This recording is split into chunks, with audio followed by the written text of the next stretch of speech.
he's admitted to BCCI. Brad Avakian's grandparents came to this country from Armenia, fleeing oppression and looking for a better life. Born in Fresno, he grew up in Washington County. Brad attended Aloha High School, where he met his future wife, Debbie. He graduated from Oregon State University. He later opened a civil rights law firm defending people who had suffered discrimination or mistreatment. Brad and Debbie raised their kids, Nathan and Claire, in Beaverton, where they attended public schools. Brad Avakian beat a tough Republican opponent to win an election to the Oregon House of Representatives in 2002 after a competitive primary race. Mr. Avakian won election to the Oregon Senate in 2006. Since 2008, Mr. Avakian has been Oregon's Commissioner of Labor and Industries. He looks out for Oregon's workers and businesses, helping strengthen our economy and make sure corporations play by the rules. Mr. Avakian's work as Labor Commissioner is the latest chapter in a career of putting the people of Oregon first. Suzanne Bonamici grew up in a small town in Michigan. Her father worked for a local bank, and her mother was a small business owner and a piano teacher. After graduating from high school, Ms. Bonamici moved to Oregon with friends and fell in love with the state. She put herself through college, first at Lane Community College, and then at the University of Oregon. Following college, she went on to law school at the University of Oregon, where she earned her Juris Doctorate degree.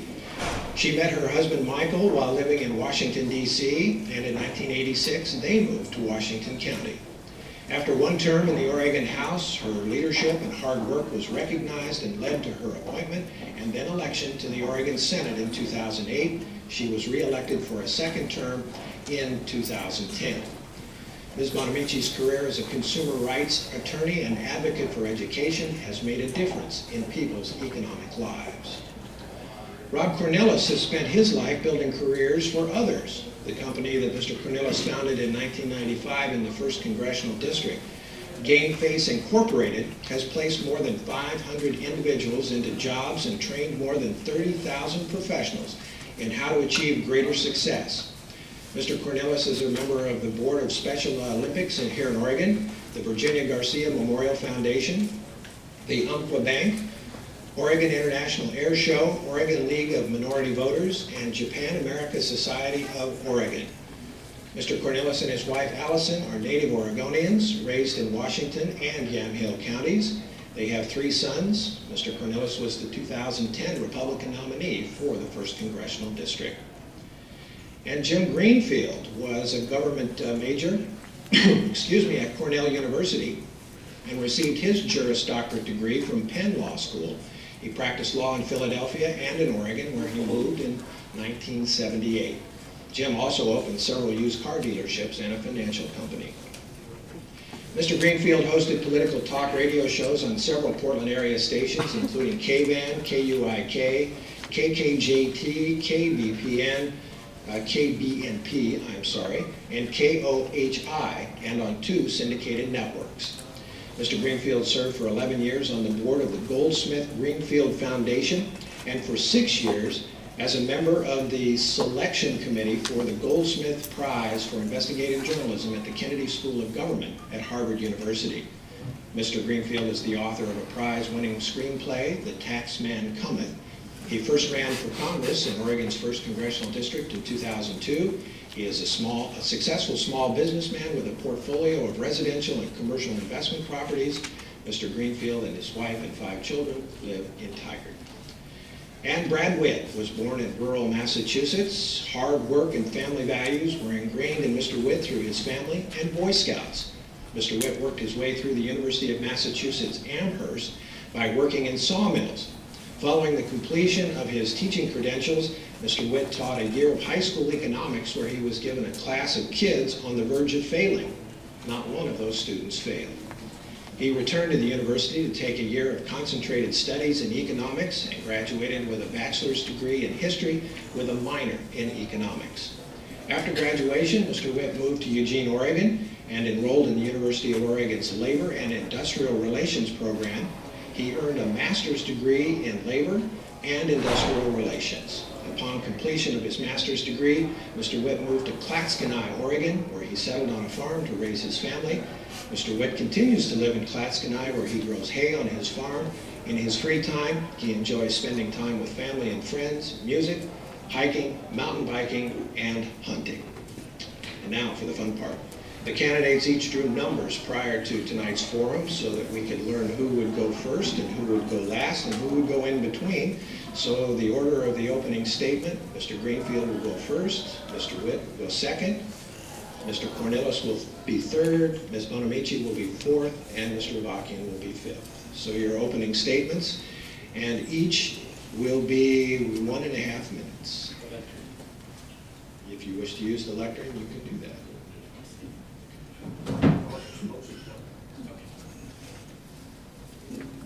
There's an elephant in the room here. Can you all see it? No, it's an elephant that a lot of people don't like to talk about. It's the national debt. And there's a good chance that I'll be the only one on this panel here tonight who's going to talk about it. The United States went into a recession at the end of 2007, and we're still in it. Do you know how long the average recession lasts in the United States? 6 to 12 months. How come this one's going on for 4 years? Because this is different. The national debt of the United States is now almost $15 trillion. It goes up by $4 billion a day. And that doesn't include another $70 billion, which the government conveniently leaves off the books for unfunded liabilities for Medicare, Medicaid, and Social Security. So it's actually about $85 trillion. The government brings in about $2.5 trillion a year in revenue. Anybody in here think that we can pay that debt? You see, that is an overhang that is depressing our economy. What's going wrong here? Why is this happening? The problem is that the government has grown out of control. It's now 25% of GDP, the highest level in history. And do you think the people in Washington are doing anything about it? Now, President Obama and the Democrats say, well, we'll solve the problem. We'll raise taxes on the rich. I'm done already?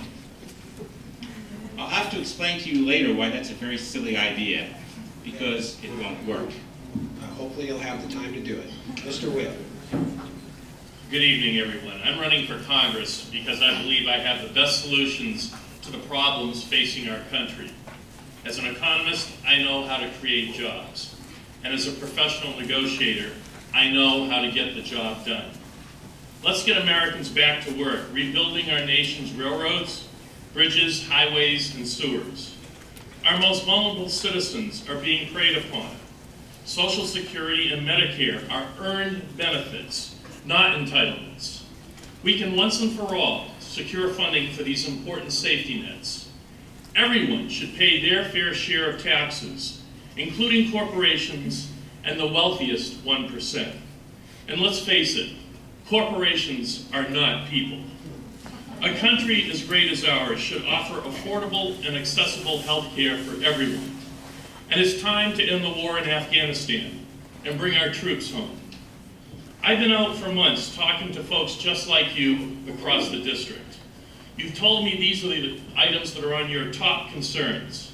And I will take your agenda to Congress because you are my special interests.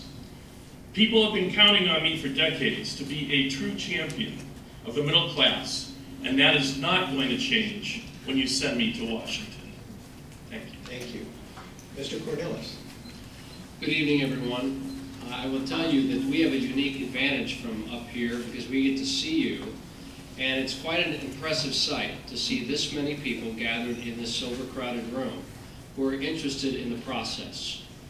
Unfortunately, we're all here, at least for this hour, because last year, as a district, we got it wrong. We have a congressman who resigned in disgrace and has now left us, the only district out of 435 in the entire country, without a voice in Congress. We're here to try to fix that. We're here to try to suggest to you who would be the best of us to represent your interests. Now, as I look around, I see people who are probably employed. But as you know, 9.6% of Oregonians don't have a job. And about 19.6% of Oregonians are underemployed, meaning they don't have enough work to pay their rent, to pay their mortgage, to retire, to put their kids or grandkids through college. These are real problems. Yet we have a Washington, D.C. that's broken, and it needs fixing. It needs fixing not from more of the same, not the same kind of people who've grown up in the system, who've been groomed to be in politics, but it needs fixing from people, such as myself, who've actually started a business out of their home, out of their back pocket, and turned it into a successful venture, creating 60 jobs for Oregonians and 500 jobs around the country. Tonight I want to give you my case as to why you'd be best to vote for Rob Cornilles. Thank you. Ms. Bonamici. Thank you. I'm Suzanne Bonamici, and I'm running for Congress. And when I say that, I wonder what it would have been like for my grandparents to hear those words. Years ago, they came over from Ellis Island on a boat, looking for a better life. My parents and my grandparents kept it simple. Work hard, play by the rules, and never be afraid to do the right thing. And those are the values I've had throughout my life and throughout my career. I worked my way through college at legal aid, helping low-income families. I stood up to a mortgage company that was defrauding consumers out of their homes. And I represented a small business owner against a big oil company, trying to give him back the life savings he's invested. And as a legislator, I'm proud to be known as someone who stands up for consumers, small businesses, middle-class families, and those who are struggling to get ahead, fighting for opportunity in a fair playing field, defending and strengthening public education, making it easier for small businesses to get the capital they need to keep and grow jobs right here in Oregon. And I'm running to restore those values and priorities to a Congress that seems to have forgotten them. And I'll bring this guiding principle to Congress. Restore opportunity for those who work hard and play by the rules, and hold accountable those who don't, no matter how powerful they are. That's the America that my grandparents crossed an ocean for. And that's the America our children and our grandchildren deserve to have passed along to them. And that's why I'm running for Congress. Thank you. Mr. Abaki. Thank you. Like you, I am not someone who likes spinning its wheels. And when it comes to the issues that Northwest Oregon cares about, I take action with conviction and I get the job done. Right now, Northwest Oregon needs a leader in Congress that can get the job done, putting our people back to work. You know, we've got 30 million people in this country that are not working enough hours to make ends meet for their families. And the answer to that begins with my proposal for a 21st century WPA program. Let's put folks back to work by rebuilding the infrastructure of the country, retrofitting our buildings with green technologies, and let's start with a new electrical grid to accommodate the renewable energy industry. And I'll get the job done for us too, protecting Social Security, Medicare, Medicaid, and the social safety net. We need those programs, and I will fight to protect them. You know, I spent my career here in Northwest Oregon as a civil rights lawyer, fighting for people who had suffered injustice. In fact, Debbie and I both grew up here. We met in Tom Hughes' civics class at Aloha High School, and we've raised our son and daughter here. While representing you in the State House and in the State Senate, I took action on progressive ideas, passing the Oregon Renewable Energy Act, which has made Oregon a national leader in green jobs, the first expansion of Oregon's bottle bill, and kicking abusive payday lenders that were charging 500% interest out of the state of Oregon. I've always rolled up my sleeves and worked hard for you, and that's what I'll do for you in Congress. Thank you very much. Okay, the first question goes to our Mayor's Youth Advisory Board member. He is Ramtin Rahmani. He is from Catlin Gables School. Our school district had the highest number of homeless students last year, and the problem doesn't seem to go away. How will you address the problem of youth homelessness? Mr. Avakian, I think we'll start with you. Well, I appreciate the question. And before I was a civil rights attorney, I actually worked as a counselor with youth, many of whom had been homeless. You know, and I'll tell you, this starts with our public education system. The first person to find out that a kid and family are in trouble is the kindergarten teacher. So we need to fully fund our public schools with meals programs, and then we need that social safety net so that when kids are in trouble, they have a safe place to go. Amici? We need to get people back to work. That's going to help the families of those homeless youth. I'm disappointed that there's so many, just in the Beaverton School District, so many homeless youth. We need to make sure that we have services for those who are homeless, but we also need to address the underlying causes of poverty. And that's what I've been doing throughout my career, bringing about economic fairness and standing up for consumer rights. So let's get people back to work so that the families have jobs. Let's make the schools engage the students, and let's have services for them, for the students who are homeless currently, to get them back into safe homes. Well, homelessness is one of a growing number of problems we have, unfortunately, in Oregon, along with hunger, and obviously poverty in general, and this unemployment rate. And as a native Oregonian, I can tell you it's very, very disappointing to me, and that's a soft word, to see all the terrific assets we have in this district, and yet we have these problems, and we're national leaders in these problems. First thing I think you have to do is you have to grow jobs. You have to give those who would be inclined to hire and to invest, you have to give them reasons to do so. And then we need an education system that marries students with industry so that the students have a career path. Right now they have no hope because there is not enough connection between industry in this state and in this region. If that will increase, we'll give kids better hope for the future and give them more goals to shoot for. Mr. Witt? Homelessness is one of the faces of poverty, and unfortunately, about a fifth of Oregonians face that each and every day. In terms of our children who go to school and don't have a home, we need to make sure that we're creating jobs in the communities so that their parents are employed and they have enough money. We need to make sure that we adequately fund school counselors as well as community counselors. And we need to encourage after-school programs in our schools that not only provide lunch programs and dinner programs for our students, but also perform social activities, involve the students afterwards, provide a safe place for them to recreate. And last but not least, we need to make sure that there are adequate housing in our communities for students who may have no other place to turn. Mr. Green? Here's the problem. You get this government program for this group of people, and that government program for that group of people, and all these thousands and thousands of government programs, including, of course, for rich bankers who mismanage their banks. And the problem is that you have the government spending so much money that we all get poorer. You see, it's the free enterprise system that creates wealth. And the bigger the government gets, the smaller the free enterprise system gets. That's why there are only 11 million people left employed in manufacturing in this country. There are 19 million employed by government. The solution is, instead of coming up with all these bureaucratic programs to redistribute wealth, the solution is to allow our free enterprise system to start growing and hiring again. Mr. Witt thinks that we should raise corporate taxes. Hello, do you understand where the jobs come from in this country? It's those corporations. You raise their taxes, they're going overseas. You need to lower their taxes so they can bring the jobs back to America. And then problems like homelessness will be solved without having to have government bureaucracy trying to interfere in people's... What are you laughing at? Thank you very much. The average age in this room has probably been lowered by about 3 years with the addition of our 3 members of the Youth Advisory Board. Given the overall demographic that we have, it's not surprising that we have several questions about Social Security.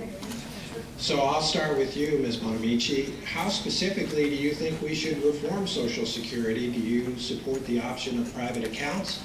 And what about raising the retirement age? I do not support the option of private accounts. Do not believe in privatizing Social Security and putting that risk out in a risky market. Social Security is a promise we've made to seniors, and it's a matter of priorities.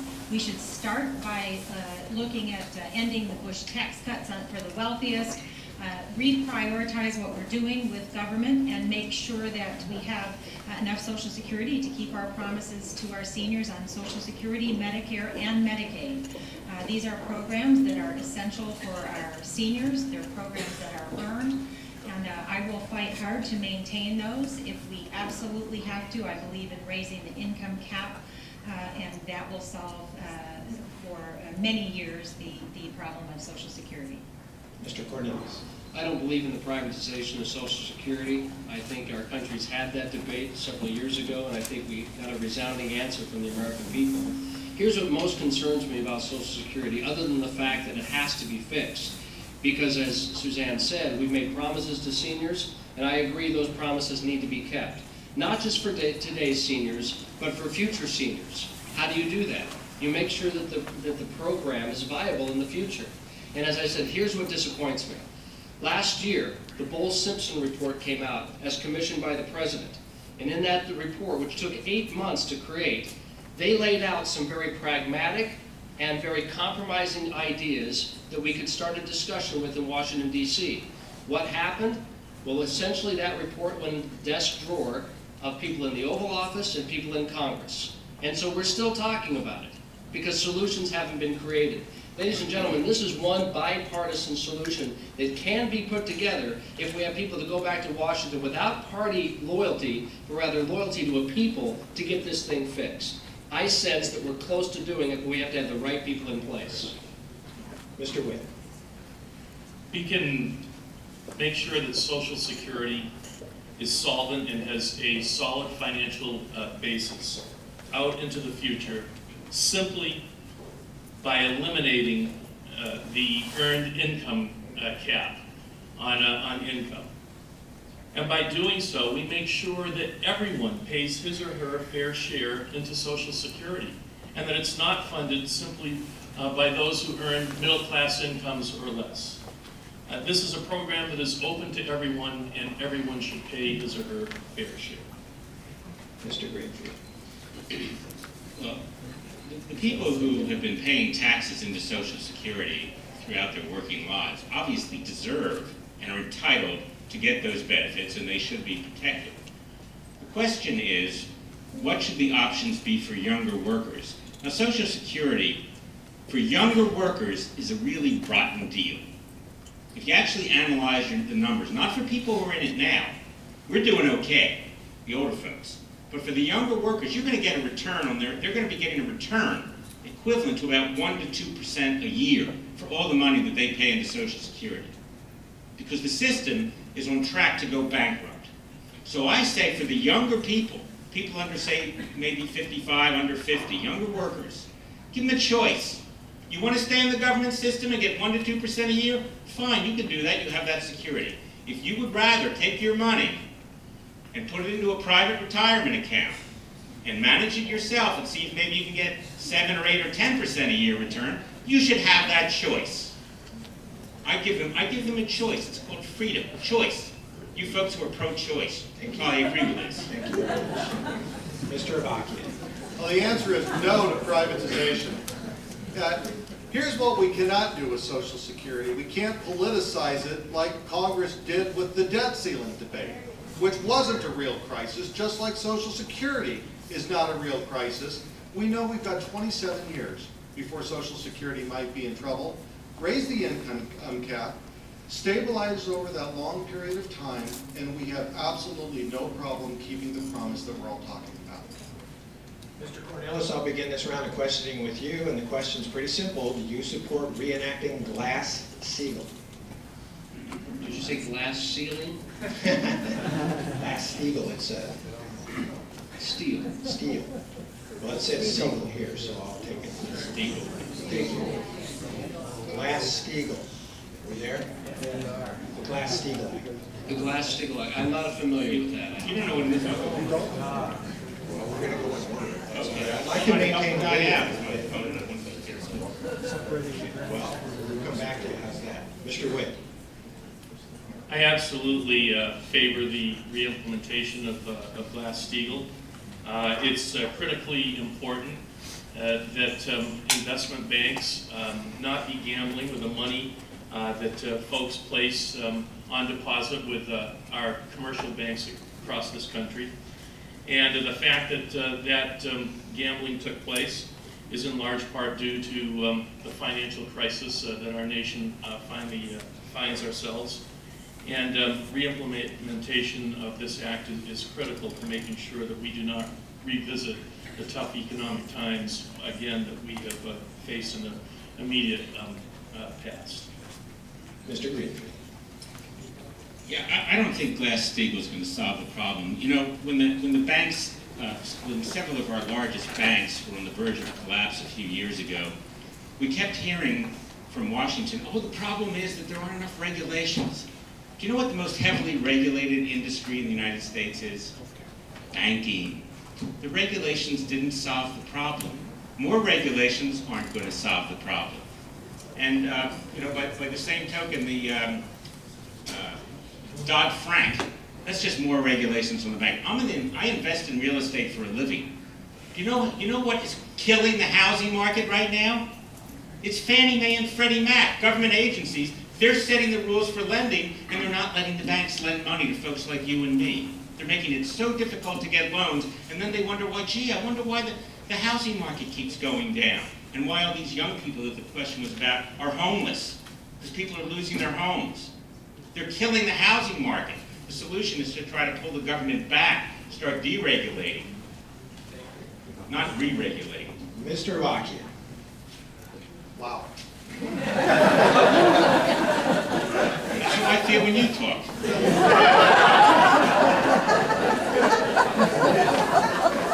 If there is any industry that needs regulation in order to protect consumers and middle-class families, it's the banking and financial industry. Listen, past Glass-Steagall, let's take a strong look at Dodd-Frank and get that moving too. But here's another piece. The banking industry has no competition. They got all this money. They're not lending it to small and medium-sized businesses that need it. You can't hardly get a home loan anymore.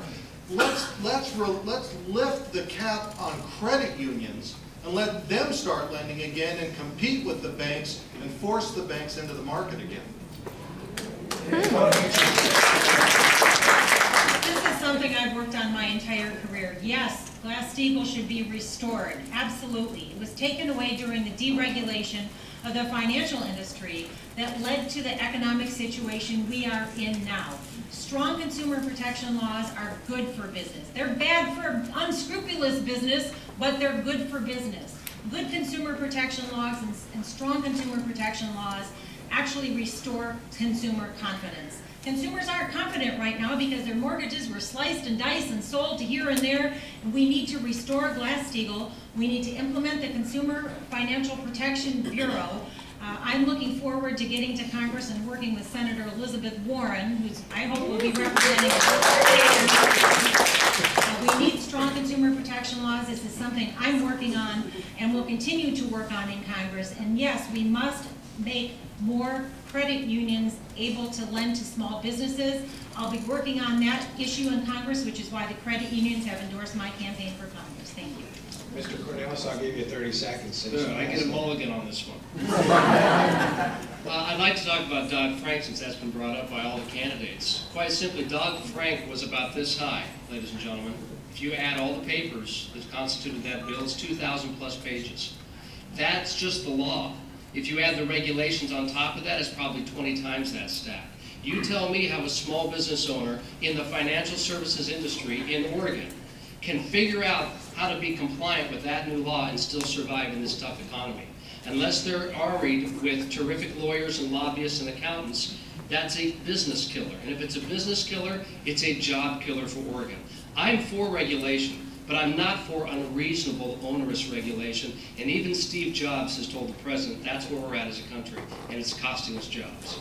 Let's no one say we're not fair here at the Beaverton Voters Forum. And I'd like all of you to be as fair as well, okay? All right, Mr. Witt, we have several questions regarding health care and health care reform. And one of those questions is, how do you feel about tort reform as a method of controlling health care costs?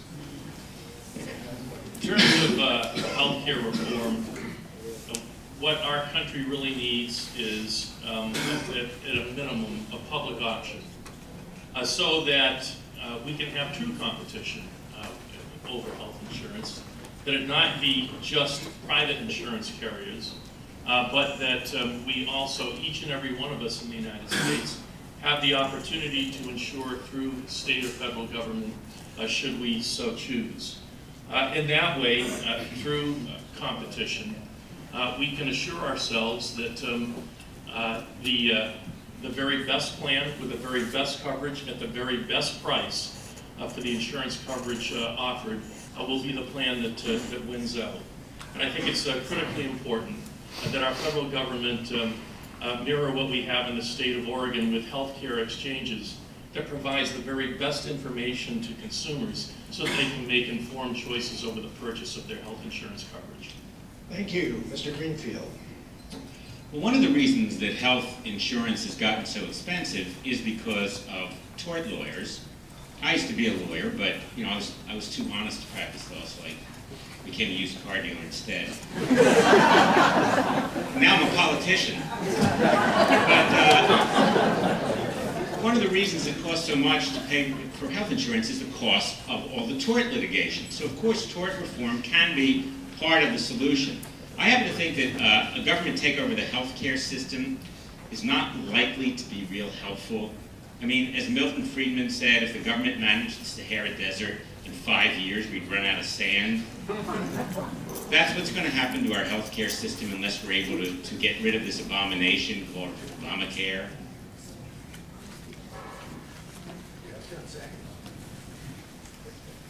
But what I said was so profound, I don't want to I'm not going to step on your lines. Mr. Ravakian. Well, I think that we could look at ways to streamline the court system so that it's cheaper for everybody. But I don't favor anything that takes away the power of juries, one of the purest democratic processes that we have in this country to make decisions resolving conflicts in society. I'll tell you where I think the problem is. Just like in the banking industry that's making money hand over fist, so is much of the insurance industry. And you've got doctors that are paying obscene premiums in order to continue practicing, and it's the insurance company that's raking in that money. I want to go after the insurance companies, not after the juries that you all serve on. Ms. Bonamici. We absolutely need to make healthcare more accessible and more affordable. But taking away the rights of people who have been injured by medical mistakes is not the way to get there. What we need to do is work on making sure that medical mistakes are addressed and prevented, make sure that health insurance is affordable. And in the Oregon legislature, I have supported legislation to require insurance companies to justify their rate increases so that insurance premiums will come down. What we have with the Affordable Care Act wasn't really health care reform, it's health insurance reform.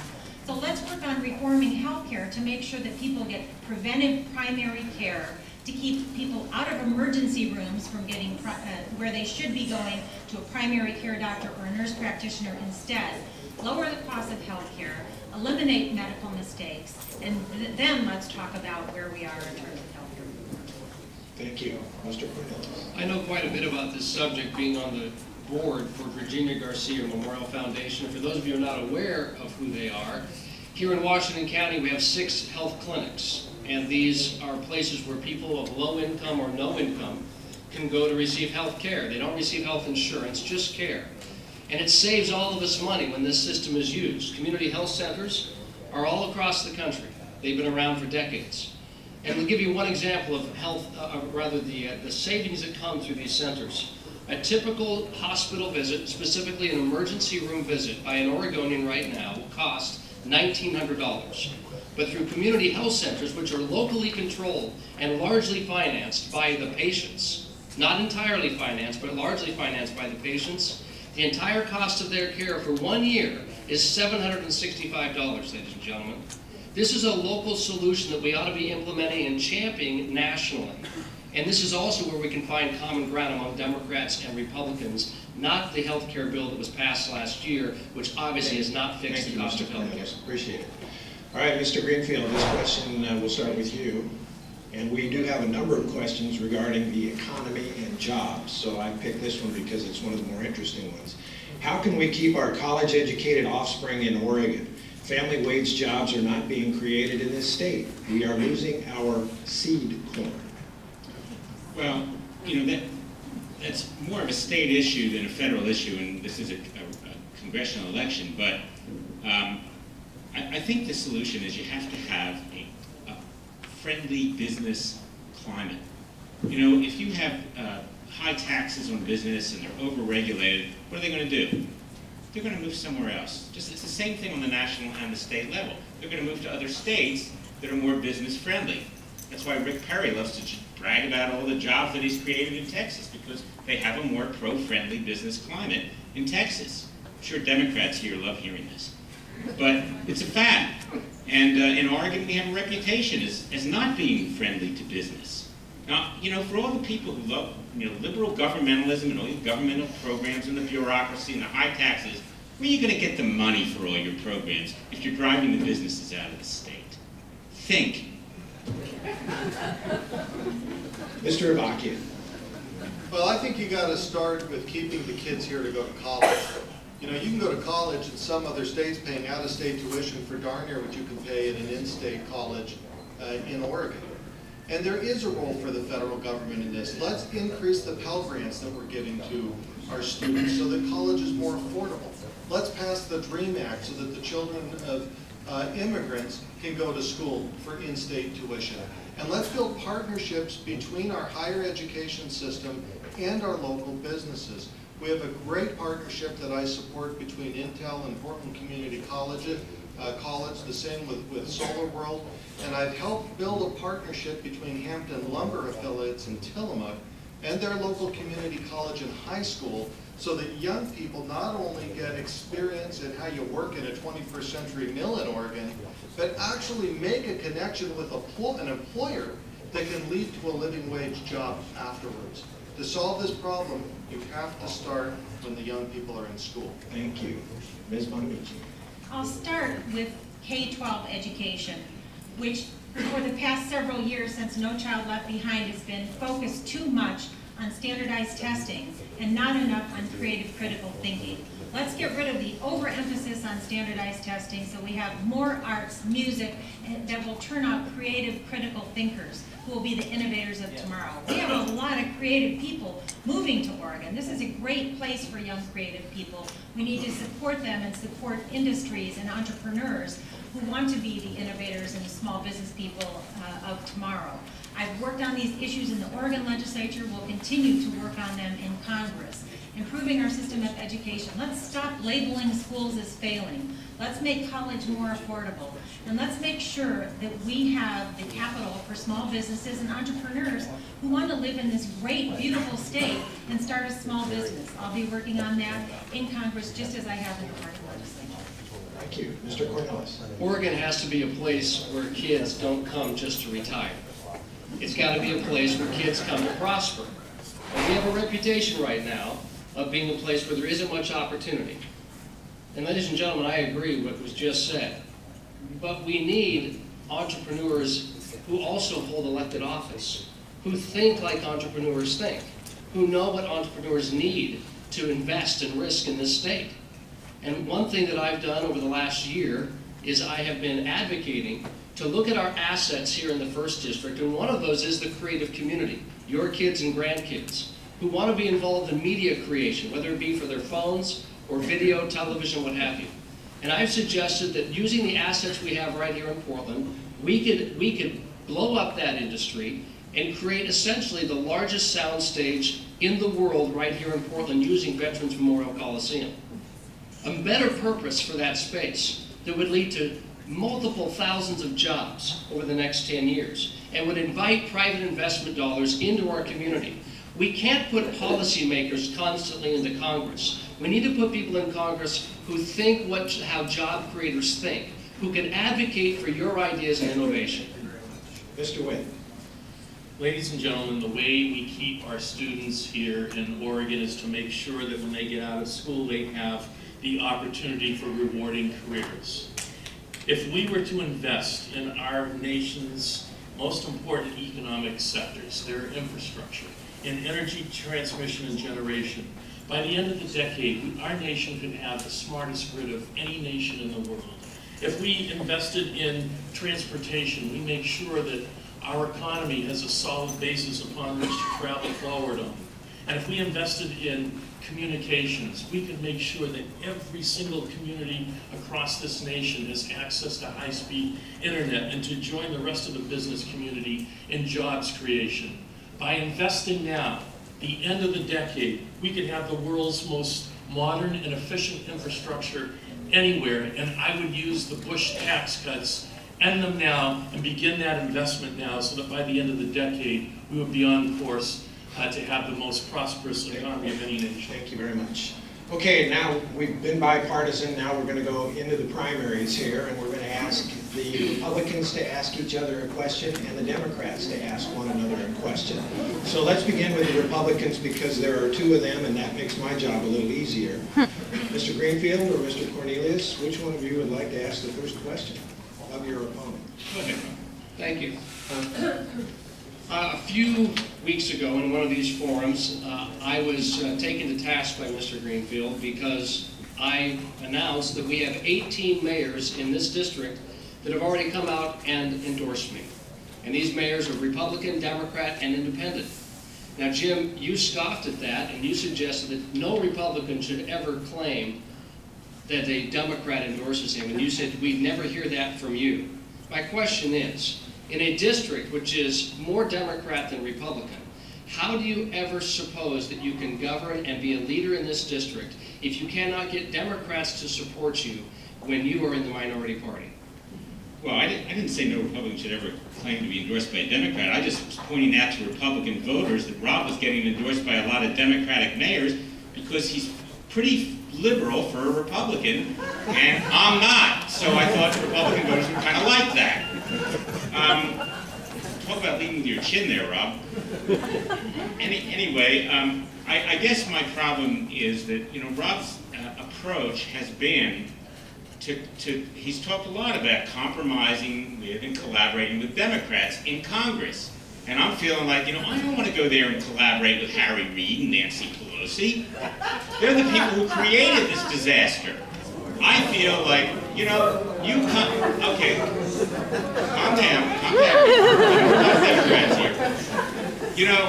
The idea of compromising with people who are creating policies that are destroying our country is like if you're in a bus and the driver's heading for the edge of a cliff at 100 miles per hour and you want him to stop, you say, let's compromise, we'll just go over the cliff at 50 miles per hour. I don't want to do that. I want to stop the bus. Now you have an opportunity to ask a question, and you have 30 seconds to ask the question.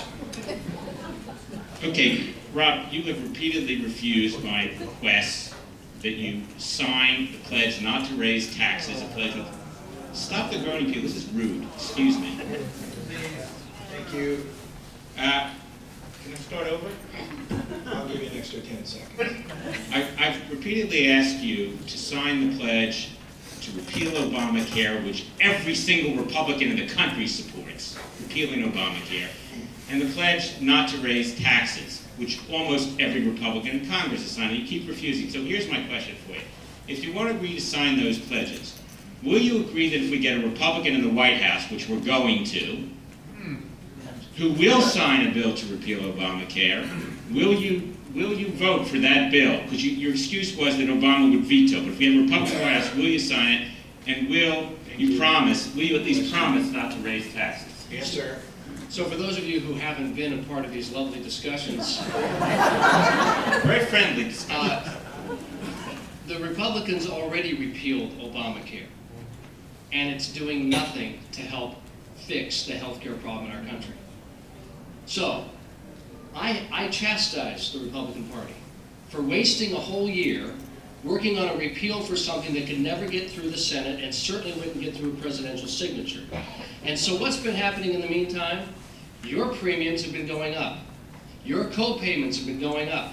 Healthcare is more expensive. It's still suppressing business activity in this country, and it prevents small businesses like mine from doing more hiring because we don't know what the cost of healthcare is. Responsible representation does not cater to a party or a lobbyist in Washington, D.C. Even if you're the only one standing by yourself, you do what's right for the American people and the district that voted you in office.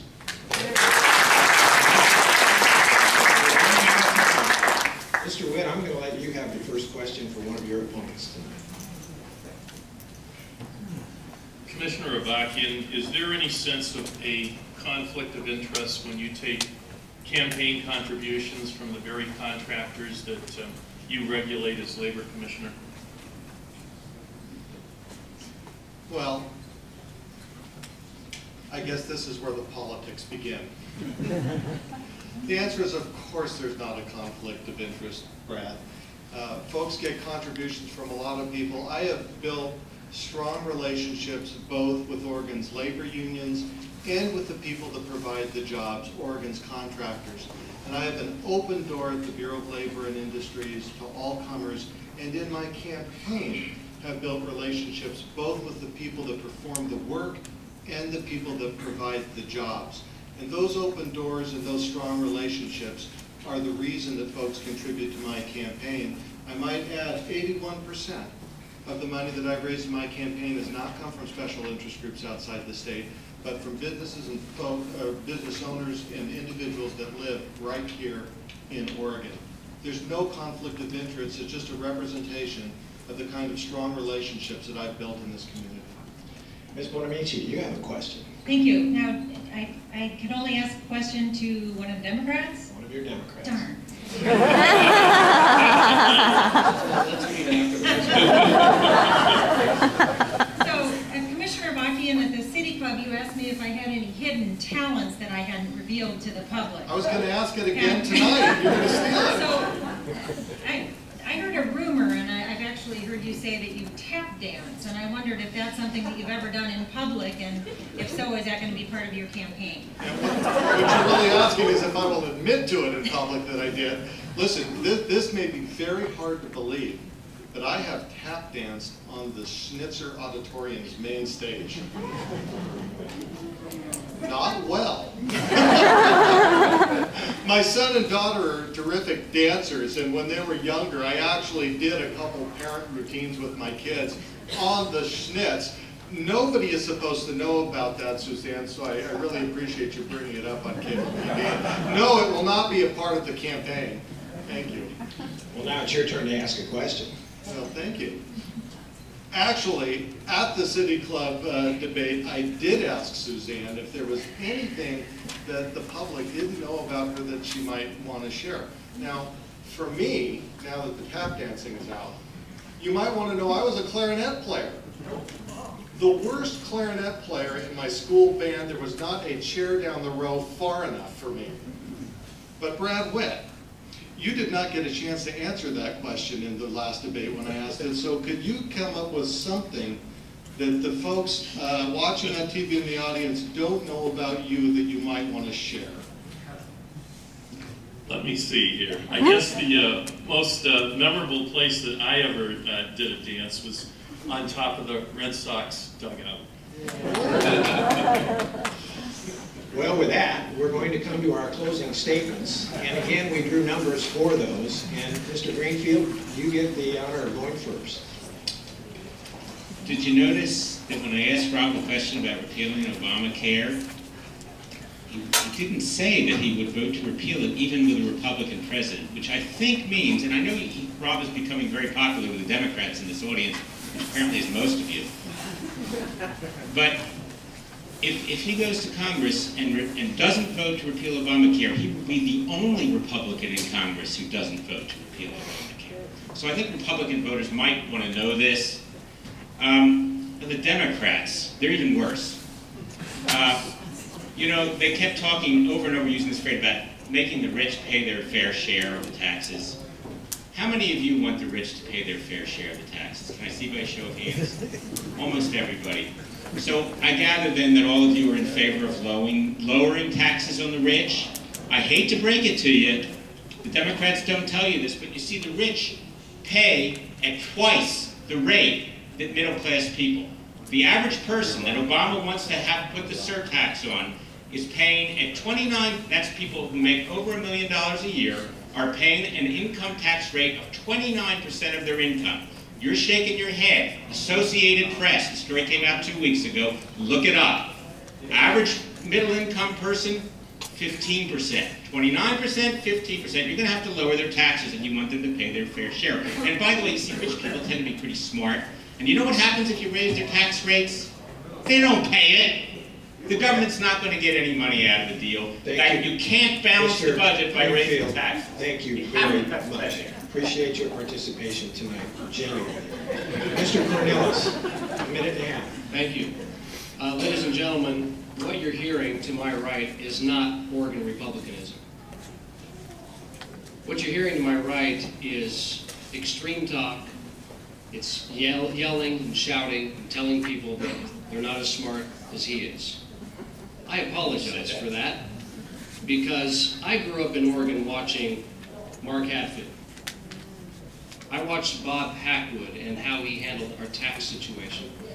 I watched Vic Atiyeh and how he brought jobs to this state. That's the kind of Republican that I've always wanted to be. That's the kind of Republican I think we frankly need in this state. We don't need more of the same. I was always taught if you continue to think like you've always thought, you'll continue to get what you've always got. And ladies and gentlemen, we've got a pretty bad situation in our state. We have a chance to fix it. I like to call this special election the district do-over, because this is a chance to put someone who knows how to create jobs, not someone who knows how to talk about it, but someone who's actually done it with the help of great employees and a great spouse. And that's the kind of skill set, along with a consensus-building attitude that we don't have in Congress today, as evidenced by the fact for 3 years they haven't produced a budget. And that's hurting you. It's hurting your kids and your grandkids. I hope you'll vote for Rob Cornilles. You will see the better type of Republican representing this district. Thank you very much. Mr. Witt. I'm not a lawyer. I'm not a millionaire. I'm running for Congress because it's time that we sent a real middle-class American to represent us in Congress. I'm asking you to send me to Washington because Oregon needs a congressman who understands our economy. A congressman who will put jobs as priority number one, and a congressman who knows what it's like to be from a working family. I didn't show up on a picket line simply because it's election year. I walked the line all the years because it was the right thing to do. Today, the right thing to do is to end the Bush tax cuts and use the money to get Americans back to work rebuilding our nation. The right thing to do is to ensure everyone, including the richest Americans, pay Social Security taxes on all of their earnings. The right thing to do is to negotiate the best price for Medicare prescriptions. The right thing to do is to create an educational system that prepares our students for 21st century careers. The right thing to do is to bring our troops home from Afghanistan. And the right thing to do is to provide for the needs of all of our veterans. I am the only candidate who has the experience and proven leadership to represent you in Washington. I'm Brad Witt, and I respectfully request